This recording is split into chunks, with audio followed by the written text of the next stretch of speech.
This is the Team Objection Podcast for October 19th, 2021, episode 502.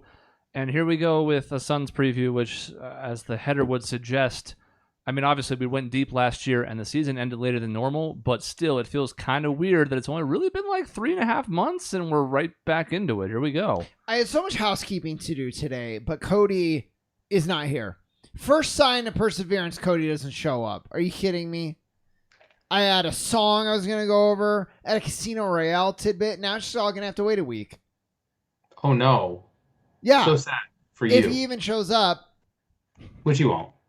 He might and not. then, because Doug asked, I beat the first boss in Dread. Metroid Dread, everybody. First boss, that's all. Like, I'm an hour in. It's really hard. I've died so many times to the insta-kill Emmys. It's that terrible. Sounds like torture. Yeah, it's pretty annoying. There's supposedly timing you can do to get out of when you're caught, and I have not gotten it right once yet. So every time I'm caught, it's just a death sentence. Lovely. Yeah. It's your type of game, Dave, I think. Yeah, totally. And one that infuriates me and makes me want to kill myself. Yeah. Right up my alley. So anyway, Suns. Speaking of wanting to kill myself, what a great transition, Dave. The Suns. Let's jump into it, shall we? I thought about doing like the elephant in the room weighs a ton, and that just seemed too stupid to me, so we didn't go that route, but I actually like that a lot. We do still have to sort of address it. It's the most topical part of this, even though so far we don't exactly know where any of this stands. We had kind of a weird pseudo-passive-aggressive James Jones interview with The Athletic, and Ayton for the second straight day declined to comment. For those who are not familiar, DeAndre Ayton was basically like, hey, I played pretty good. I should get a max contract. And Chris Paul last season was like, yeah, he played pretty good. He should get a max contract. And the Suns are like, nah. And that's what you've missed. That's the extent of it, basically. I think this is the debate. It's kind of it's appropriate for debate because it's ripped the fan base apart. I don't think we're at each other's throats, but it's very divisive. Many think he just give him the money, but a large enough contingent is like, yeah, he's not really a max player. Except he is. It all depends on how you define max player, really. Well, that's the problem, is those people who say he's not a max player, you know what? They're probably right under what you would think of a maximum player, of the idea of like, this is a guy who's going to lead his team. Like, maximum player, he must be the best player on his team, right? Well, that's not how it works. That word maximum honestly has skewed people's perceptions, I think, a lot. And from everything I heard, from everything that happened this offseason, did DeAndre's play throughout the season deserve a max contract? Probably not. Did the fact that Michael Porter Jr. got a max contract mean that he probably deserves a max contract? Probably. But it also probably shouldn't. And that's where you get into all this stuff. Like, why is Denver giving MPJ a bad contract mean that Ayton should also get, if we feel this way, a bad contract? Like, that's a bad way of thinking about it. And we know that James Jones is going to do his own thing and he's not going to care about what the popular opinion is. So he's, I've heard rumors. That's the other thing. I don't know what is true. I don't know how to parse it. What's true, what's not, who actually said what. If it is true that James Jones wants a player who can put the ball on the floor and actually score and create his own offense, yeah, Aiden's not there yet. And so he probably shouldn't be a max player. But you know what, Chris? Before I get too far into this, I want to hear what you have to say.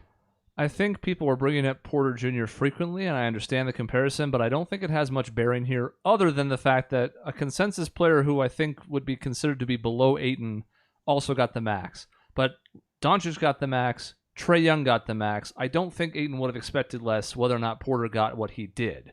I think it's just a further point of comparison of being like, well, if this guy's getting it and he doesn't even know if like the earth is round or not, then why am I not getting it? I understand that aspect of it. I think we always use that phrase like in a vacuum, right? Is Ayton a max player in a vacuum? No. I don't even think there's much debate to that, to be honest. He could become one, maybe as early as this season, but he's not one right now as we speak. Is he a max player given the way that NBA contracts have been shaped over the last decade or so and the multiple modifications to the CBA that have happened since then? Yes, and I don't think there's much debate.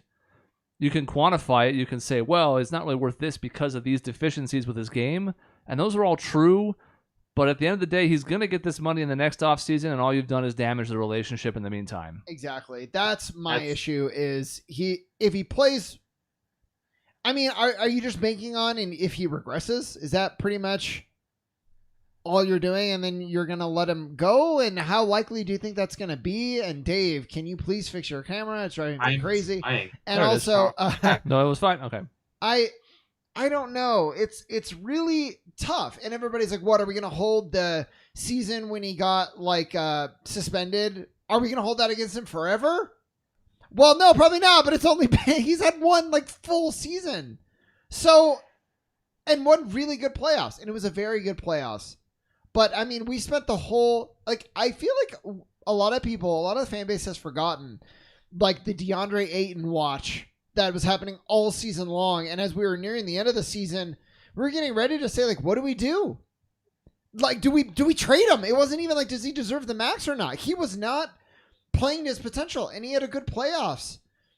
Defensively, I would say, again, like the offense, we pointed it out during it.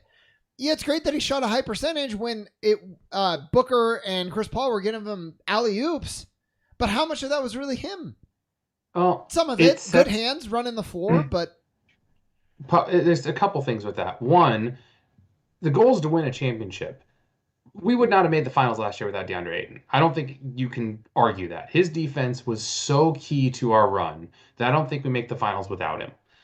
And so the goal is to win a championship. So you gotta have that guy. Maybe you want him to score a little more. Maybe you want him to put the ball on the floor a little bit more. Great. Except you need the guy in the middle. He's that key to the team right now. Secondarily, I think his offensive took a backseat, especially in the playoffs, because that was kind of what we needed him to do, was to take a backseat a little bit offensively. So whether this is true or not, the perception could be out there on DeAndre Ayton's camp that, hey, they asked me to do less on offense because they need Booker and Paul to do more on offense. So I took a backseat for the betterment of the team. And now you're going to hold that against me and not give me a full 5-year max? It doesn't sit right when you're in that position. Whether it's true or not, it doesn't sit right. Yeah, and I know, allegedly, again, we offered him basically the max, right? Max money for 3 to 4 years, not 5. And he was like, no. If that's the case, I'm also like, man, with all the problems that we've had, with the suspension, which I am still going to count, with you not putting together a season of what you did in the playoffs. Playoffs was great. Can you meet us in the middle a little bit of just taking max money for like X amount of time instead? I guess no, but the whole thing is frustrating. Here's the problem I have with that. I agree with you, and I wish there had been more insight into what the negotiations looked like. If the Suns were willing to offer max money for 3 or 4 years, there's no reason why they shouldn't offer 5. He's going to be entering his prime then, and the extension off of the end of a 4-year max would be more costly at that point than the 5th year would be right now. So if you're going to go 4 years on a guy who's just coming into the start of his prime, there's really no reason not to offer 5. Like if it wasn't the money per year, I don't understand why it was the years. You just gave fucking Chris Paul 4 years, and yes, we know there's a lot baked into that it's probably not actually a 4-year contract. But think about how that looks in addition to all this as well. You give Chris Paul 4 years when he's going to be 75 at the end of the contract. You gave Landry Shamet the max 4 years that were possible.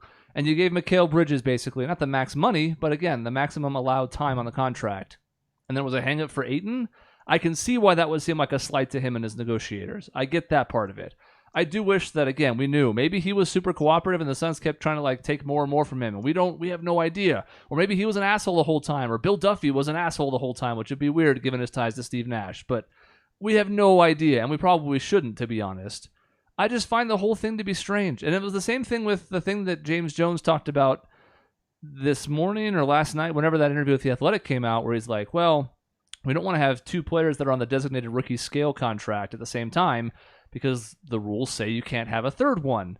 And I'm like, okay, maybe, because there's a lot of young, talented players you might want to acquire who would fall into that designation, but why didn't you bring this up at any point before this? It wasn't like keeping close to your chest these cards. Like, of course that's the case. Everybody in the league already knows that. So why are you bringing that up as an excuse now? And not to mention, you don't mention to Ayton as your reasoning, and maybe he can understand that, and maybe you do, you can have something where there's more team options or something like that in it to get there.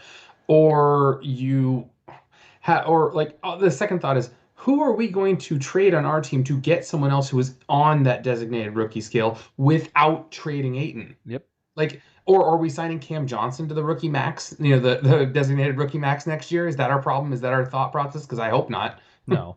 Even if he has a really good year, like building even further on last season, he's going to be eligible for something probably similar to what Bridges got, but there's no way in hell he's a max. No, is there a chance James Jones just like didn't saw something different, attributed our success, like maybe thought, I don't know. Did he think Ayton wasn't as critical to the success as we all thought?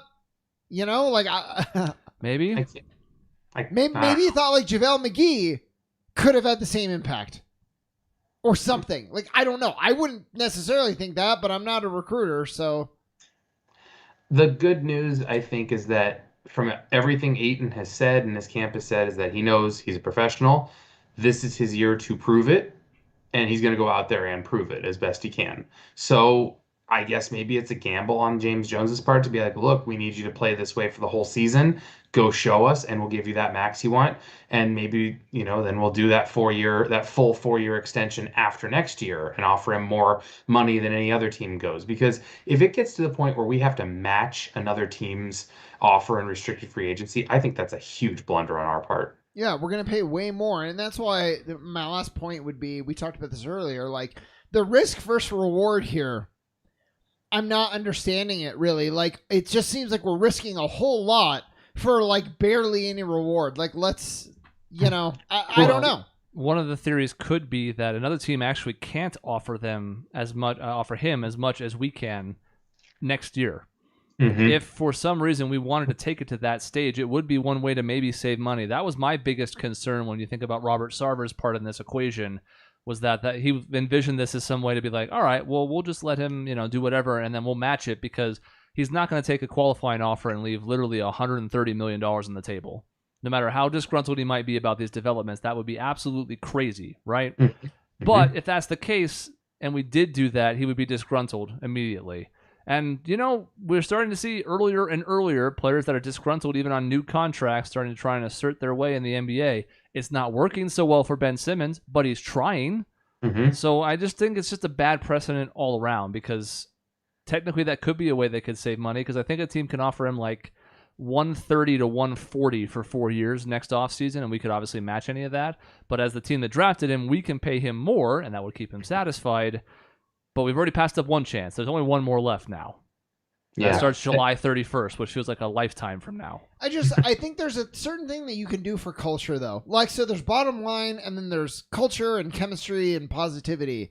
And maybe this is better for the bottom line, but at the end of the day, we keep saying if you're going to get the same result anyways at the end of the day, then like pay it forward a little bit. And I know we're talking millions of dollars, but relatively speaking, it has to scale up because there's so much money involved. And I think that's where, no matter how you slice it, we have failed Ayton here. We could have made a play for that loyalty and that positivity and acknowledging he has made some sacrifices for the team, and we didn't. You talked about risk reward, and the reward obviously is, like I said, Ayton goes out and has a prove it year, and we sign him to that max contract he wants anyway. The risk is, I think the biggest risk is that it kills the chemistry of a championship level team, in which we could have said, okay, here's our team for the next 3 years. We have Chris Paul, we have Devin Booker, we have Mikal Bridges, we have DeAndre Ayton, all locked up. These are all, at least 2 of them are all-star players. The other 2 could potentially become all-star players. That's 4 players of a core to have a 3-year window to win a championship. What more can you want in the NBA? Yeah, I don't know.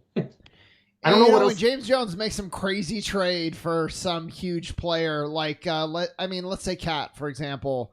Yeah. Then maybe we'll be eating our words. But then again, like, all things being equal, Cat's a really, really, really good player, but offensively, no defense. So to your point, like, I don't know who we're gonna look to replace.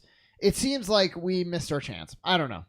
And again, maybe it'll blow over, and Ayton will be.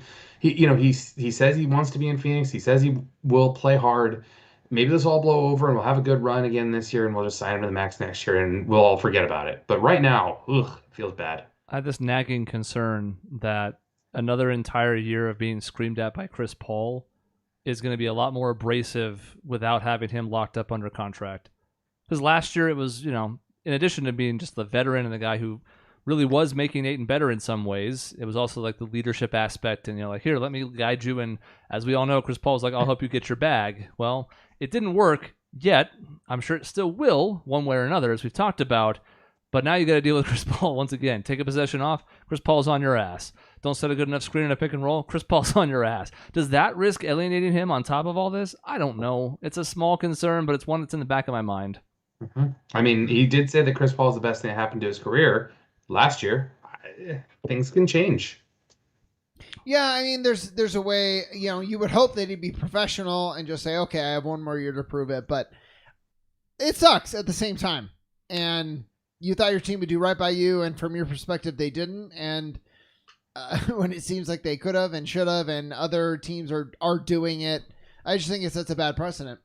Yep. It's frustrating because, it's not the players that are going to lose the chemistry at the end of the day unless it starts with Ayton and sours from there. By all accounts, this is still a really tight-knit group. This is not really going to strain his relationship with Monty Williams, who, said he would be like paying him if he could, if it was all equal to him, but has no say in it. So day to day, especially when you get into the basketball sense of things, I wouldn't think you'd be too concerned, but all it takes is one thing to make something delicate unravel. Yep. So let's talk about the on-court product. Now that Ayton is in the rearview mirror, everybody else has been extended or signed. We have, once again, like last season, a really deep team with really only one borderline NBA player on it, and even that, I would argue, was an upgrade over last year's Tyshawn Alexander.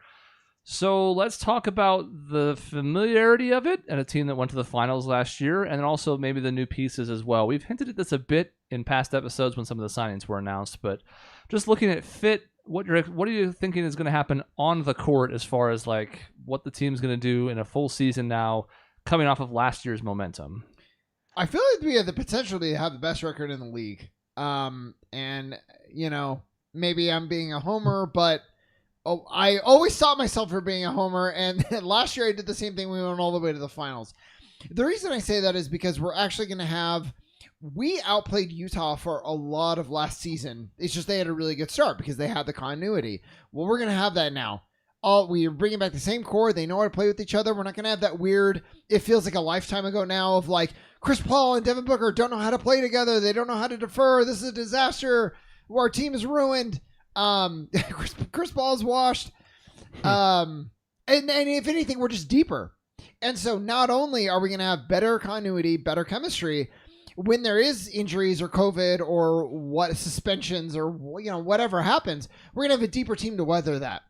So I think when you combine all those things and you take our record last year, we're a team that's built for, I like to think, for both the playoffs and the regular season, but certainly the regular season as well. I think we're going to be really good. I don't want to. This is separate. I'm just looking at the season. We'll get maybe to playoffs later, but that's the predictions part. Yeah. I gotta ask: is this the deepest Suns team we've ever had? Because, like Chris mentioned, when you look at your roster, we have one borderline NBA player, probably Jalen Smith, just because he hasn't had much of a chance to prove it. He didn't get a chance to do it last year. He had COVID. He got injured. We'll see what happens with him. But the rest of this roster, I mean. It hurts losing Dario because the power forward is still probably our weakest position overall. But when we look at our roster, I mean, JaVale McGee is a hell of an upgrade as a backup center. I mean, if he can come in and just do JaVale McGee things, block shots, grab rebounds for 12 minutes a game, wonderful. That's exactly what we need. We have, Landry Shamet to come in and be a guy who is more of a three-point threat than Booker when Booker's out of the court. And I can only imagine how Chris Paul is going to change how he plays a little bit on the court when he's running with Landry as opposed to Booker.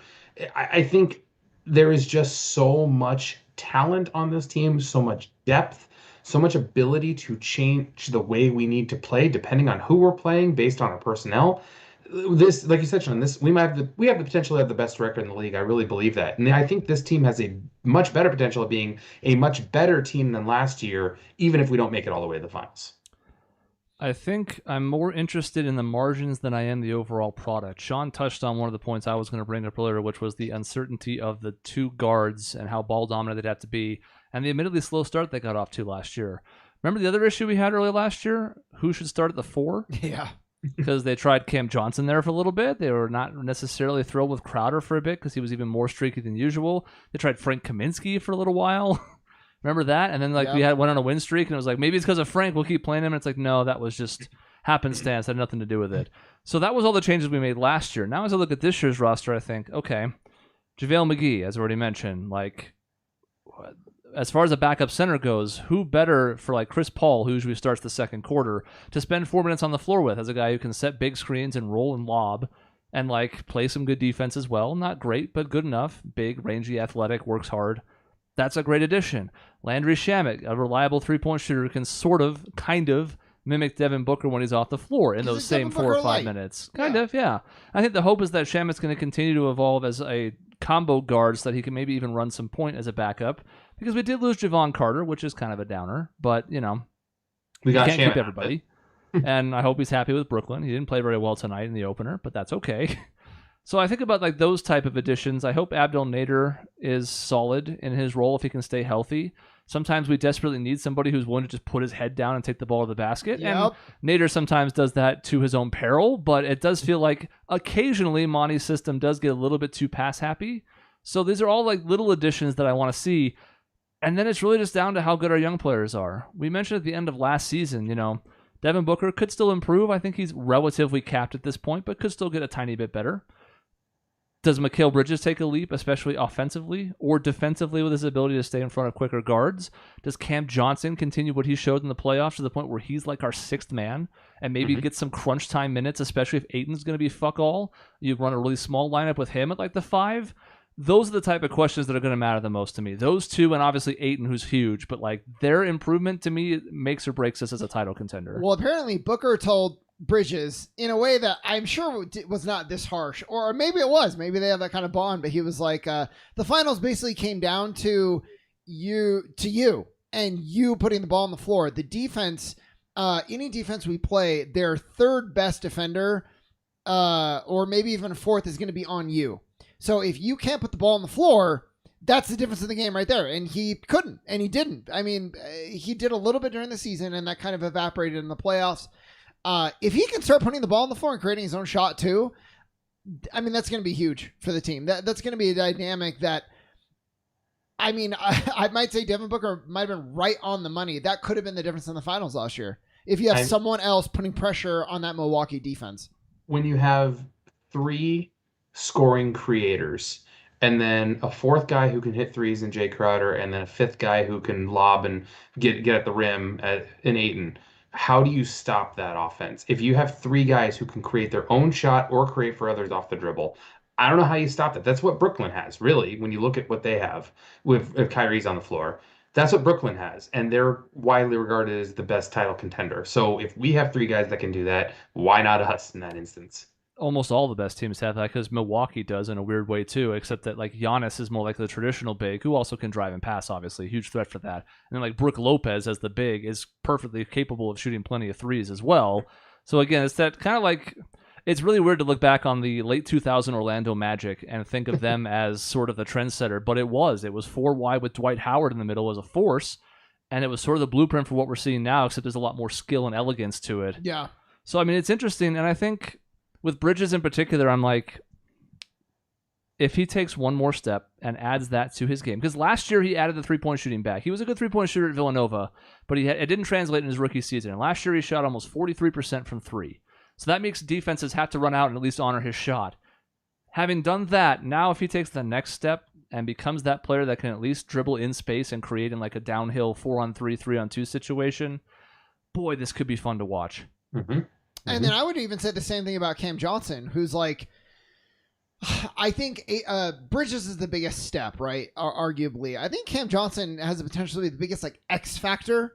Mm-hmm. He could be really, really good potentially. If he's the same as he was this year, that's still great for us, and I'm pleased. But I think he has potential to take another leap himself. I agree. I mean, the question was he going to be healthy coming out of North Carolina? He seemed to have all these health problems. Seemingly, knock on wood, he's been completely healthy. If he can do the things Mikal was doing last year, with Mikal taking that next step, then all of a sudden we've got McHale from last year and then better Super McHale starting, and we don't lose anything when McHale comes out off the bench. Or we run both of them and just wreak havoc defensively because those guys are big, strong, long defenders. Yeah. And Cam is bulked up. Mm-hmm. Like, he looks like he's put in the work in the weight room in the offseason in a way that I think is good for him as long as it doesn't mess with his shooting stroke, and not really good for Bridges. I don't think Bridges really slots in well as a power forward, even if he were to bulk up a bit. I think his lankiness and his range and his ability to guard 1 through 3 is the most important part of his game, whereas Cam knows he's going to play at the 4, and between whether that was his call, the coaching staff, both seems to have made that adjustment now to be like, all right, like that's probably where I'm going to be now for 20 minutes a game. If I'm playing 25-30, most of it's going to be at a 4 in some respect. So all the pieces are there. This could be a title team. We'll get to our predictions at the very end. I just feel like I look at the roster, I feel like it's better than last year. Yeah. I agree. Yeah. I said it just right now, and it could improve to be even more so, but just like we got better at the bottom, the middle stayed about the same, and the top hopefully improved a little bit. And if that's all the case, then there's no reason why we can't be in the conversation to win a title. We were going to have a better season even if nothing changed. Because you take all of the growth and the chemistry and all that you built on last season and you just start. That's your starting point. We added a bunch of pieces too. So, yeah, I mean, as long as everything goes well, and, we can't predict for injuries, like, who knows? But yep. I think we're in for a treat. You guys, what if Jalen Smith turns into DeAndre Ayton Light? That'd be great. I mean, I'll take it. If he can play serviceable rotation minutes, and I'm talking 10 a game, that's fine. That's gravy. Yeah. And he, showed a few flashes in the preseason. We've seen plenty of flashes and plenty of preseasons from young players, especially the shitty ones we had in the 2010s. But, at least you saw progression. The worst thing you would have seen was him looking exactly the same as last year. So, baby steps. They're going to be able to ease him in. They're not going to have to rely on him in anything huge unless somebody major goes down with an injury. Like if DA went down for some reason, knock on wood, then yeah, like JaVale's probably going to start. And I guess Jalen Smith better be ready for 20 minutes a game. But they don't need him to be huge, just like they didn't last year. Yeah, and we have a comment in the chat, and actually it's a good one. I was saying you can't really plan for injuries, and I think that's true. We have a good, healthy team, with the exception of Chris Paul, who kind of has an injury history, and he's super old. Chris pegged him, I think, at 71 going into the season, and that's pretty bad. So yeah, I mean that's the thing. Can Chris Paul stay healthy, and for how long, and to what level? Because we saw Chris Paul played in the finals, so he wasn't like hurt, but he was only at 60, what, if that yeah. in some games. So that it's a great point. Yeah, if he's solid the whole season again, I feel confident in the number 1 seed. If he has some wrist or lingering other issues, it could be a different story. But hopefully that's where Landry and some of the others can help mitigate that a bit. And campaign. I mean, we didn't even mention campaign. Maybe someone who can take that next step with that contract locked up. I mean, think about where this guy was 2 years ago, where he was in a pool or in China, and he had no idea where he was going to go with his life. And all of a sudden he has a 3-year, $18 million contract, which is funny when we talk about DeAndre Ayton wanting $175 million, but whatever. He's got his security now. He's got his lifetime security with this contract. He can go and then be the NBA player that he always wanted to be, and he is seemingly indebted to the Suns in his mind because they gave him that chance to go be that NBA player. What if he takes another step? Yeah. Some guys will get complacent once they get paid. I'm looking at you, Tim Thomas, but I don't get the sense that he's going to do that. If anything, I think he's going to get more security, more confidence from that. Maybe a little bit more creative and risky on offense, because he's not like, if I make a mistake, I'm going to get a bench and I'm going to get sent back to China. So yeah, I do think he's going to hopefully take a bit of a step, even if he plays where he was, but is healthy the whole year, because that was an issue last year. I mean, he was in the running for 6th man of the year for a little bit there. Hopefully he can replicate that. We saw the peak in Game 2 of the Clippers series in the Valley-Oop game. 29-9 with no turnovers. Yes, please. Yep. Yeah. More of that. And I mean, he has to know, like you said, he's got some of the money secured, so at least he can take care of him and his, right? Like, that's great. If I were the Suns staff, I'd be telling him, you have a chance to succeed Chris Paul when he's done. Yep. You're locked up for long enough to where we can take a look at that. And then if that's the case, you're going to get even more money on this next contract. Now, his size is going to be a limitation, the physicality of the game, obviously. He's going to have some uphill battles to fight that he's faced his whole career. But, like you said, another step from him. All these players, for the most part, except like JaVale McGee and like Jay Crowder, are pretty much young enough to where any of them could get better. Some of them could regress. Maybe DA was destined to take a step back this year, whether or not he got paid. Maybe that was a bit of a flash in the pan in the playoffs last year. Or maybe Mikal is going to be stagnant this year. Development's not linear. But there are so many players that should be on the upswing that you have to feel pretty confident. Yep. And with that confidence comes the burden of expectations. So for me, the reason I included this topic is that part of why last season was so fun and part of why the 2010 Suns were so fun was that they sort of came out of nowhere. So it was, we thought they would be good last year. Hell, we picked them all to finish 4th or 5th in the West, which was higher than most national people would have picked them. But we didn't expect to run to the finals. Even at the outset of the playoffs, me and Sean were too scared of the Lakers to be like, I don't know, like they could win and they could go deep, but because we thought Dave's had them in the finals from the start, to his credit. Sean and I said if they beat the Lakers, we think they're in the finals too, but we didn't think they beat the Lakers. But the point is, none of us thought they were going to have a chance to win the title. They were up 2-0 in the finals, and then it all fell apart. But it was a great ride. We loved every minute of it because we didn't have high expectations, and then we just flew past everything, right? I have to say, I think we all have higher expectations coming into this season. Not title or bust, but knowing that this team was really good last year and it comes back largely the same as it was then, does that put any fear in the back of your head of like, this might not be enjoyable if we hit a rough patch in January or something along those lines? So I was talking to a coworker about this, and I said, essentially, anything that's not a title this year is a disappointment. I'm not saying it won't be fun. I'm not saying it's like, oh man, what a failure. Like, I hate this team. But it will be disappointing if we don't win a title. For all the reasons we just said in this last section of how good we've improved, how much the players have improved, the expectations that have been set from last year, it will be disappointing if we don't win a title. And you mentioned the 2010 Suns, how fun they were because it kind of came out of nowhere. I agree. That was my favorite team up until last year's team. But you know what team was also really fun? The 06-07 Suns, where they had Trophy Guy walking around the city. That was still a really fun team. And I had a lot of expectations on that team. So this season, I think, can still be a lot of fun. And with the expectation of like, look, if we don't win a title, I'm going to be disappointed. Yeah, I think you're right. And, you wouldn't say if they make it to the finals again and lose, you're not going to be like, well, failure of a season. Yeah, exactly. There's a difference. Mm-hmm. But yeah, I mean, I think they're going to be really good. If they go through a rough patch, I'm going to probably in the time, although I'm usually the first to the ledge. You guys have to talk me off we got to pull you back. Yeah. I'm probably going to say that's okay. Good teams go through this. It's hard maintaining excellence the whole season. I just found it really interesting. I can't remember if I told you guys this. I think I did. But all of the pundits that I've listened to are like, I only know 2 things this year. The Lakers are going to be good and the Suns are going to be good. And I'm worried about everybody else. And everybody, everywhere I look, they're like, Suns Even locked. Bill Simmons. Yeah, everyone is saying the Suns are locked. And I'm like, what world is this? And it's funny, sometimes they're like, Utah isn't even a lock for some people. A lot of people have a lot of concerns about Utah. I'm a little confused on why they're so concerned. It's amazing how one half of basketball has undermined that entire organization. Yeah. And there was a exactly. really, really bad half of basketball. Don't get me wrong, but man, like Utah's still really good, and they will be good in the regular season. Yeah. The playoff concerns with them, multiple years now, they've flamed out in pretty bad fashion, but they're going to win 55 plus. I think that's almost guaranteed unless they get hurt. And it's funny because I don't even think the Lakers are not necessarily a lock for a great season. I think they're going to get there. I think probably, and I think they're going to be a threat when the time comes.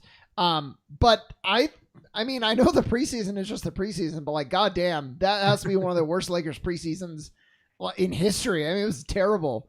They played bad. Like they didn't win, but they also like looked horrible. It was a sludgy mess. It was everything we were afraid, or if you're a Suns fan, were hoping would be the case.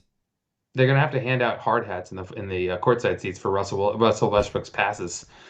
Yeah. And his bricks. Look, he's a good player. I think he's going to put it together. He's going to learn the system. And I mean, like Washington, we said the same thing last year, and they had a nice little run there when they figured it out.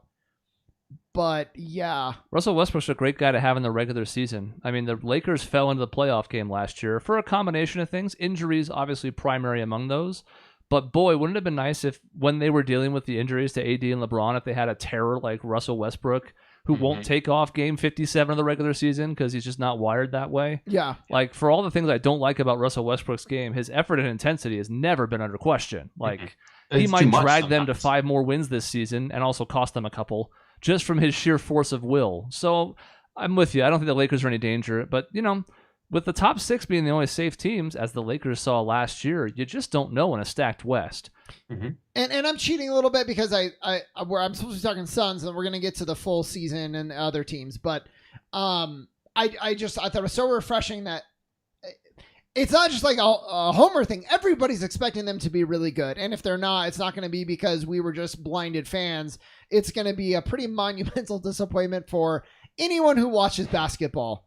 We're good, and we have the pieces, and we can do something really special. And I mean, I don't know, expectations. Is this where we do the wins, or is that? I'm assuming that's next section. That's next step. Okay. So one thing I have expectations is, I think that when you look at the rest of the West, the Clippers are going to fall.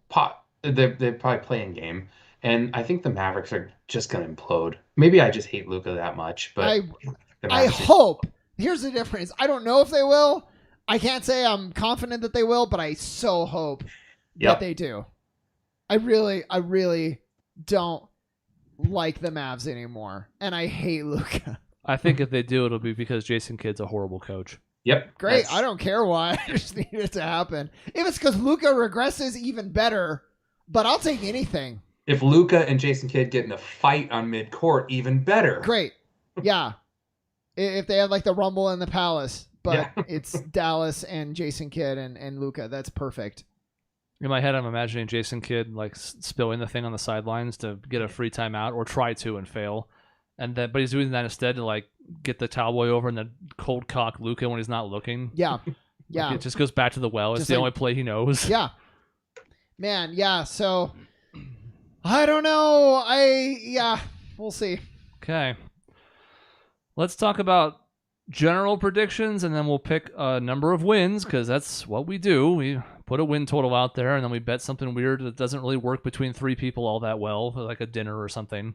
But we'll get to the Suns last as far as number of wins and expectations for how far they'll go this year. But in general, we don't need specific things like pick your 8 in the West in order, but just what are some of the things you're expecting out of this season from everybody else before we get to the Suns? Like, for example, I think everybody's got Brooklyn and Milwaukee as the de facto 1-2 in the East, and it's not that close.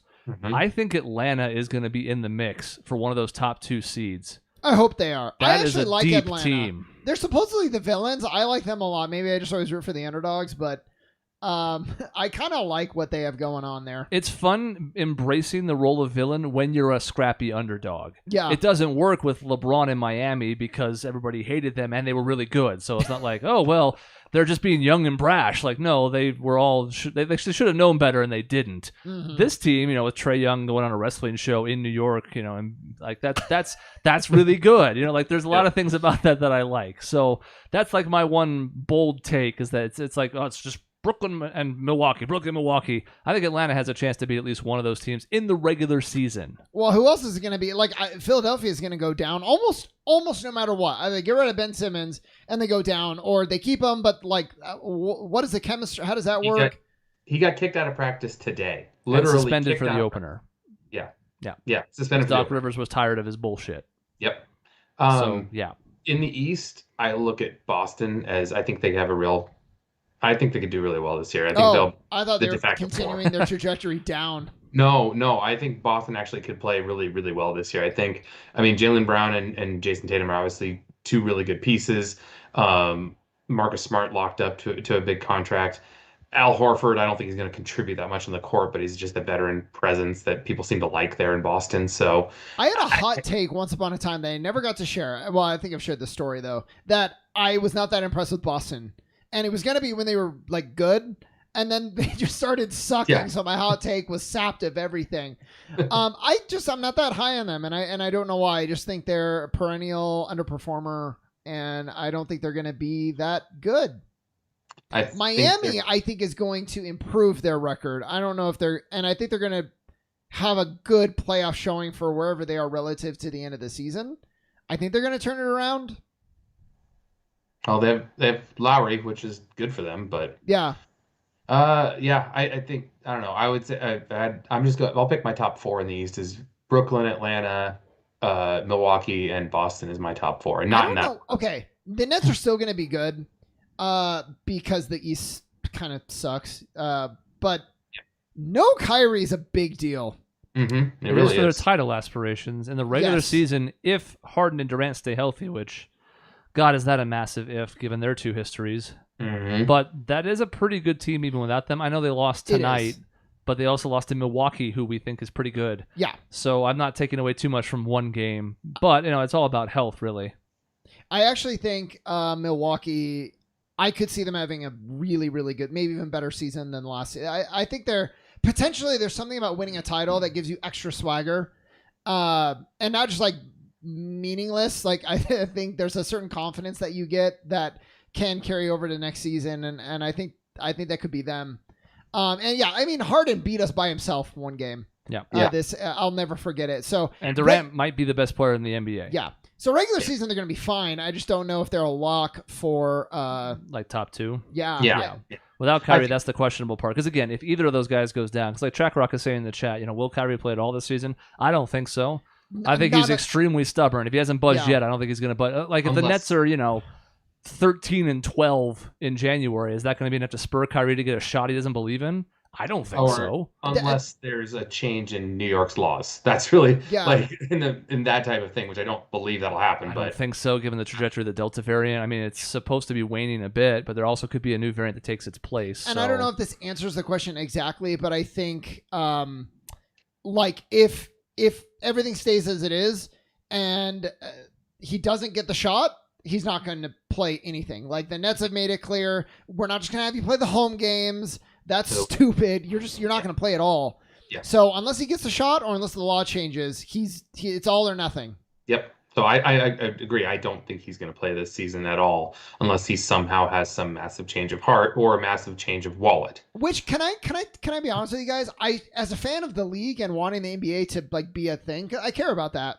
I should want him to play, but as a Suns fan, I'm like, cool. I'll take every benefit, perk, advantage we can take. This is so different than you before the finals last year. Like, come on, I want Giannis to play. I wanted to play the best. I want to beat the best. It's weird because this is different though, because this is self-inflicted. Exactly. Yeah. So I get the designation, even though I think you're right, Dave. The line blurs a bit, but this is his choice and not like an injury that he did not choose or have a say in.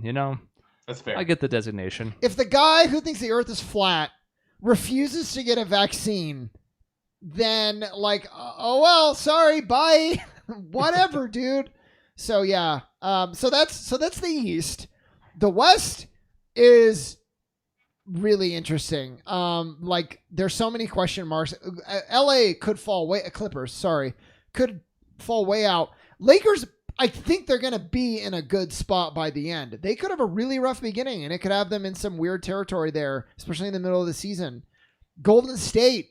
Huge question mark. I still don't know. I'm erring on the side of they're going to be okay, but not great. I know some people think they're going to, basically, Clay's going to come back in, and they're going to be where they left off. And I think there's certainly a chance. But they also, were in the playing game last year without him. So I don't know. They're huge question mark. Go ahead, Chris. I think I have the Warriors as a top 4 team in the West. There's my hot take for the West. Yeah. I thought you did. Or because I just think that system is too easy for Clay to come back into seamlessly. If it was Steph, I think you have huge problems because they would have had to have adapted the way they played already without him for an entire season and a half, basically. Clay, all he has to do is run around, slip a million ball screens, shoot threes from the corner, play decent defense. They'll probably keep him off the primary assignment for a bit as he gets his legs back underneath him. But that team was in the playing game last year with no Clay and not as good of an impact from guys like Toscano Anderson, Jordan Poole. They picked up Otto Porter, which I think was smart. They got rid of Kelly Oubre. Wiggins is still pretty solid. I'm not even counting James Wiseman, who could also be a factor for them this season. I just think there's a lot going for them, and if they can make it into December or January when Klay comes back and he is anything resembling his former self, I think that team is 4th in the West.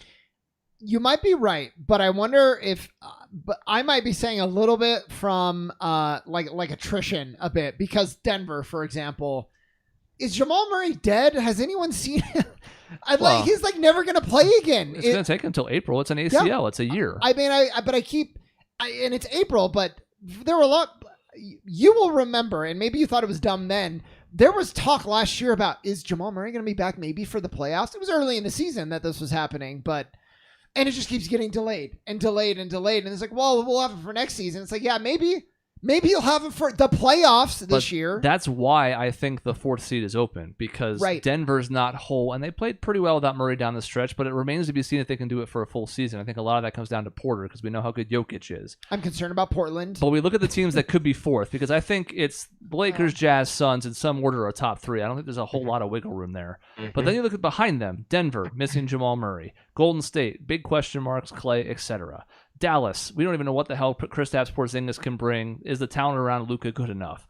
Portland, is Damian Lillard even going to be there at the end of the season? If they get off to a horrible start, who the hell knows, right? Like, that's a good team on paper. They always have injuries, though. So, I mean, who knows with Portland? The Clippers, known quantity. Kawhi, out for the season. So, like, there's a bunch of good teams in the West, but outside that top 3 and the Nuggets getting healthy or Golden State being like themselves, none of the teams in the West really concern me that much. Yeah, I mean, then there's the next tier of the Memphis is what I'm thinking of. If Jackson's healthy, they could take another step. I mean, they were basically the 8th seed last year after playing considerations. Mm-hmm. So Memphis could take a step forward. Are they going to step into the top 4? I don't think so. Not in this West. It's insane how much talent Minnesota seems to have and just can't put it together. I mean, they have 3 theoretically very good players that can create their own shot, and they just can't do it for whatever reason. It's because they give up points at a historic pace, but sure. Yeah. And then, Houston and Oklahoma City are just going to wallow in the bottom, and that's fine. But, there are certain tiers in the West, absolutely, for sure. Yeah, man, I don't know. In the same show that I said, like, I'll take any advantage, I feel bad for Portland. Like, I'm not celebrating their fall from grace. At this point, I'm like, this is put Portland out of their misery. Like, and again, for the way the last season ended, we destroyed the team that didn't really have much problem with them. Like, they're so far gone. If the preseason is any indication, they're just they're like on life support. It's really sad. I feel bad for everyone in Portland. You're looking at the Suns where we played Portland and won by like $1 billion, but yeah, you're right. I mean, they didn't win a game in preseason. Damian Lillard might not be there. They could be. I mean, it seemed like the end of their run, for lack of a better word. But I think a healthy Lillard and McCollum and Nurkic, which is an if, given their struggles to get on the floor together as a 3-man unit, but if they did stay healthy this season, I think they are in contention for the 4th seed in a way that some other teams are not. There's just so many question marks swirling around that franchise right now. Yep. Maybe the new coach breathes some fresh life in. I don't know. Maybe everybody was just tired of Terry Stotts, but doesn't really matter. Okay, so now we've talked about the rest of the teams. It's time to lock in everyone's predictions for your Phoenix Suns for the 2021-22 NBA season. I have a number, but I don't want to go first. I don't want to go first either. Okay, well, it's unfortunate for both of you that I'm the host of this particular program. So, okay, I'll go first. Okay. I'll do it. 57 wins. And I actually want to go a little bit higher, but I'm like, there's two. With COVID, the COVID provision, I'm going to go 57 because you just don't know. Yeah, I would love to pick this team to win 60 games, but I agree with you. And I think that you saw that same reluctance from Vegas in the over-unders they set for all the teams this year. Used to be you would see the big-time favorites like a Brooklyn in the 60 to 61 range as like the over-unders for the season because, somebody probably is going to win 62 plus. There's so much uncertainty with COVID and a lot of other outside distractions and we don't even know about injuries. We did still have a shortened offseason, not as bad as last year, but We did seem to have an abnormally high number of injuries, especially at the end of last season. Are we on track for that again? I don't know. So I, in my head, had 56. I am disheartened to hear you this close, but I had 56 and 26 as their record, finishing second in the West. Do we know what what was Vegas's prediction? I'll pull it up right now. Last I saw, I think it was 43.5. Is that it? Wait, sorry, 53.5. Okay. I was like, I felt like it was like first or second in the West. I was going to say, if it's 43, over under 43 for the Suns, I'm going to go put a lot of money on that right now. Yeah. I believe it was 54.5 on one that I saw. So 53 or 54 was the over under. Yeah. So which I would take the under because this team was 72 games, 51 and 21 last year. So they have 10 more games to play with, and if you're asking me if they can go 500 in that stretch, or less really, to make 54, let's say, then my answer would be, God, I hope so.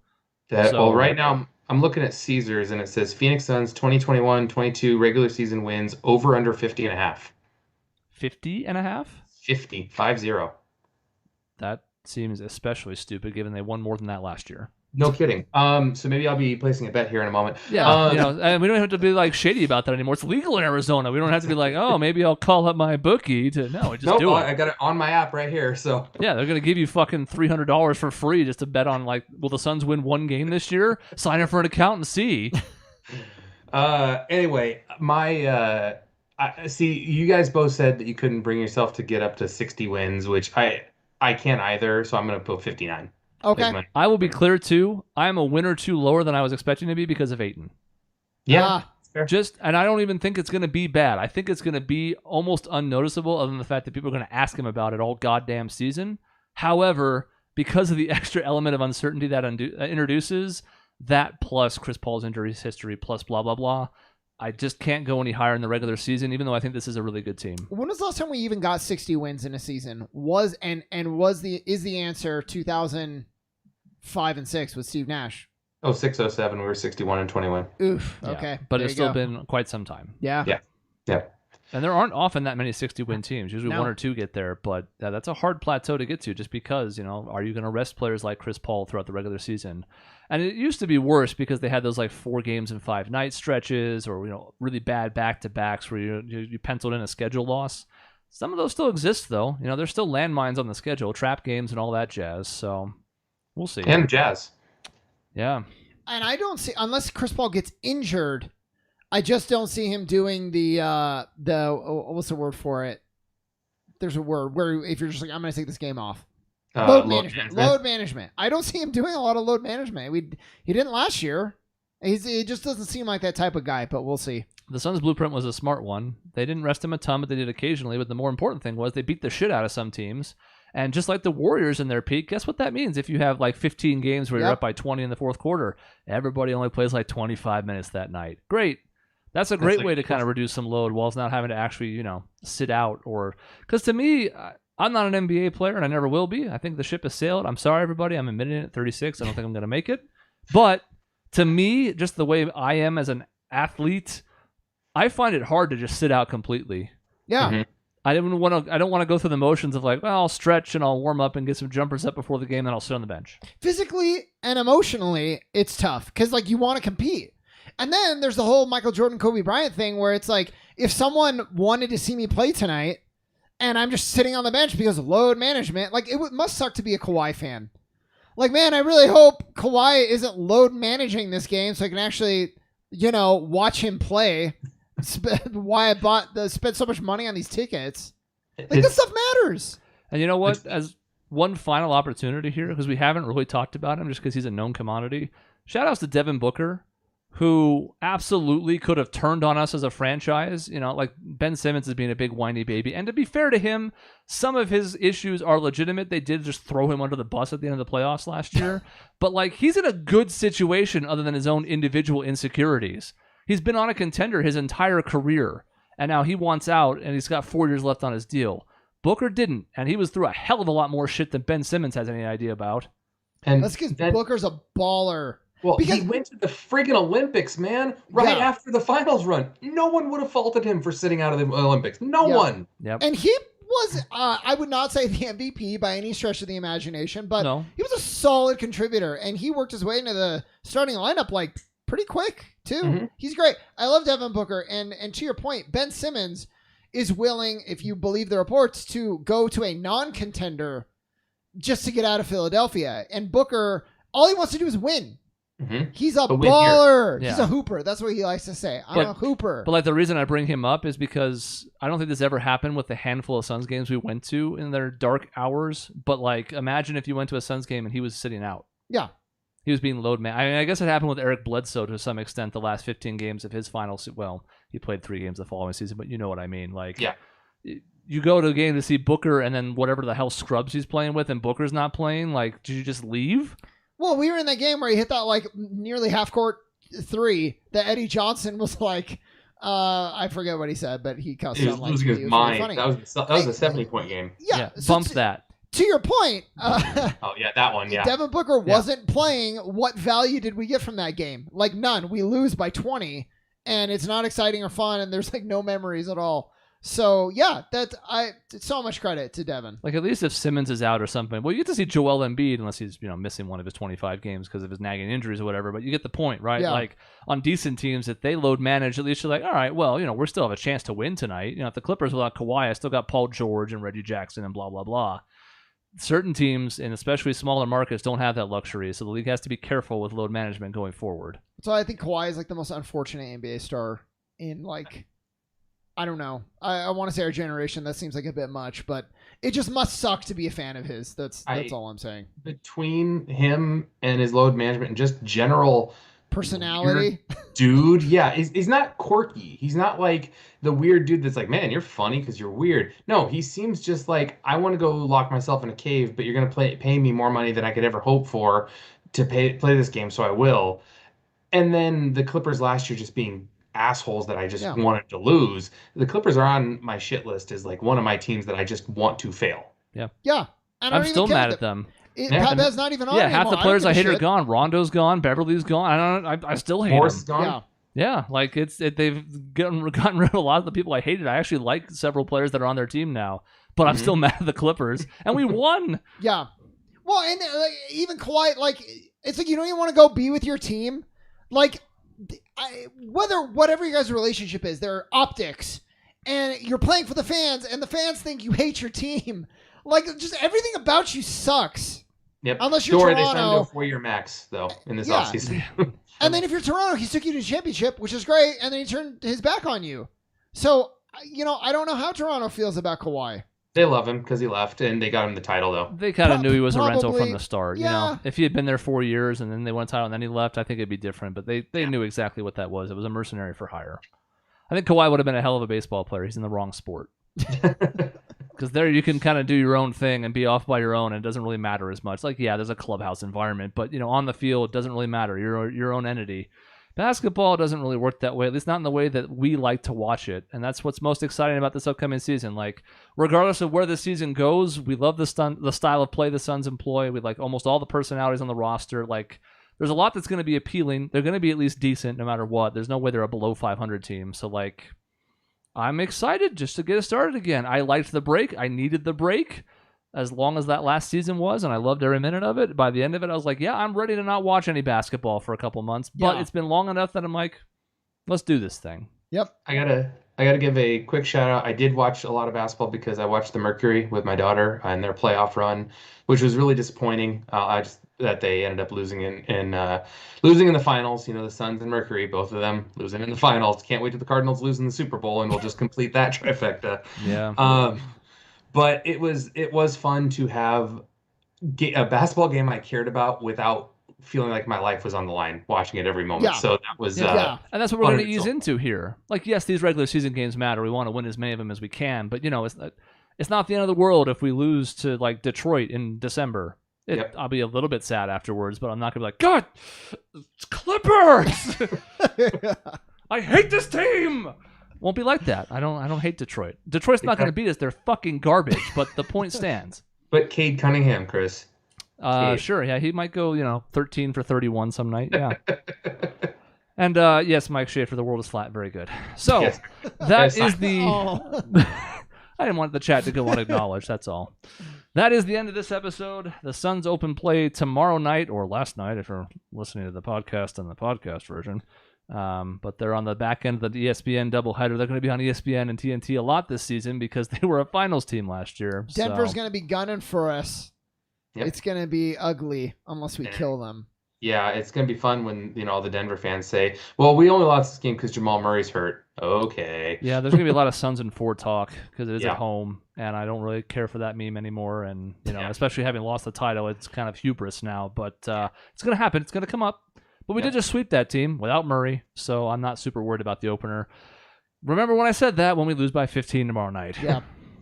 That's it for this episode. What, Dave? Oh, sorry. I was just going to point out, everyone, episode 505 in 2 weeks, we're going to have 9:30 Eastern, which just get used to it. Time changes for everybody else, not us, baby. Yeah. Please make a note of it so you keep watching it live. Mm-hmm. It's only going to grow, and it's really fun. I like it a lot more. Yeah, and that's why I'll put the thing up, and I usually put the video up in advance, too, which gives you a countdown. So if the time change is confusing for anybody, because it's not for us, then it'll be able to assist you there as well. That's it for the episode. In between shows, you can find us at our website, objectionnetwork.com, or at youtube.com/objectionnetwork for new videos 7 days a week. See you next time.